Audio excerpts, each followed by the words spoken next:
Hey, what's up? I'm Liz, this is Blitz Today DIY, and today I'm going to be doing something a little different. Today I'm going to be talking about quick and easy holiday DIYs that you can do for decorations or even gifts. Often this time of year, capitalism, consumerism, and greed runs rampant, and I find it refreshing to retreat into the world of arts and crafts. This time of year also serves as a great time to pick up a new skill that you otherwise wouldn't even consider trying. First, let's talk about fiber crafts. These include crochet, knitting, sewing, things like that. These may seem intimidating or something reserved for grandmothers, but there are a lot of cool things you can do with yarn and a hook or a needle. Oh, and that's this kind of hook and these kind of needles. The basic stitch for both crochet and knit are very simple. I won't go into full tutorial here, but I will link some good ones down below. Probably the easiest way to start with either one is by trying your hand at a scarf.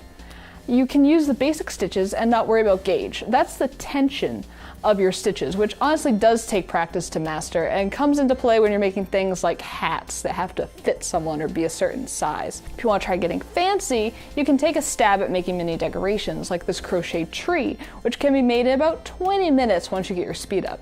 I've been knitting and crocheting for about 6 years now, and although I used to make fun of it before I started, it's really relaxing and rewarding craft, and that makes it worth taking the abuse of being called a grandma. There are also simpler crafts that are a little less intimidating and can also be done with kids or immature adults if you're looking for a group activity. One of my favorite crafts in this category are perler beads. Perler beads, or hammer beads, are those little plastic beads that you put on a plastic grid and melt together with an iron.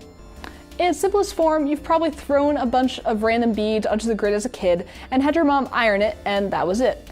But there's this underground culture for perler bead creations mainly rooted in the 8-bit retro gaming fandoms. It turns out perler beads are perfect for making 8-bit pixel art, and these can easily become ornaments or decorations which make great gifts as well. Just find your favorite 8-bit character sprite and have each pixel equal 1 bead, and you're in business. Please be safe while ironing though, especially if you're doing this with kids or immature adults. For ironing, Perler sells their own paper to put over the beads, which you do need to do. Do not put the iron directly on the beads. But you can also use kitchen parchment paper like you would put on a cookie sheet. And that can save you a few bucks if you have that lying around. Also, when you're ironing, make sure to turn the steam off on your iron. Do the no steam setting. You do not want to iron perler beads with the steam on. You don't want to do that. Another avenue for simple crafts are things made with felt. You can make a holiday banner like the one behind me, or even small decorations. A lot of shops, both big and small, and even on Etsy, sell kits to make things like this. This was actually from a kit.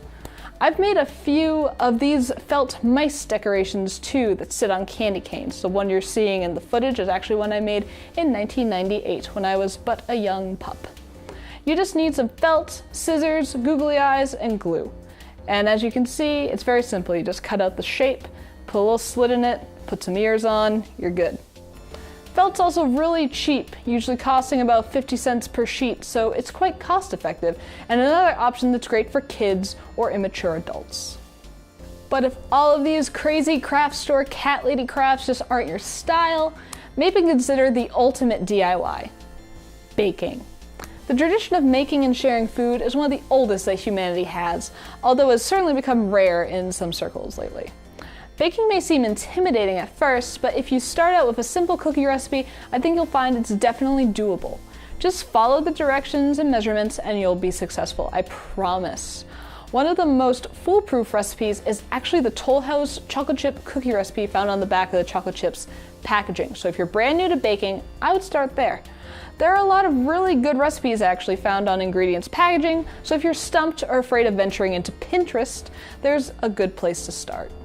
Of course, if you're truly baking phobic or convinced that you have no skill in the kitchen whatsoever, pick up some Place and Bake cookies from your preferred sweets brand. Honestly, they taste just as good, I don't care what anyone says, and they're admittedly easier and more cost effective. Organic brands are also beginning to sell their own versions, so if you're keeping an eye on what's going into your body, there are quote-unquote healthy versions available. There are even vegan and gluten-free options as well. But that's all for today's episode. I know it's a bit of a departure from what you usually see on the channel, but crafting is another passion of mine, especially at the holidays. And there's just something so great about homemade items and food this time of year.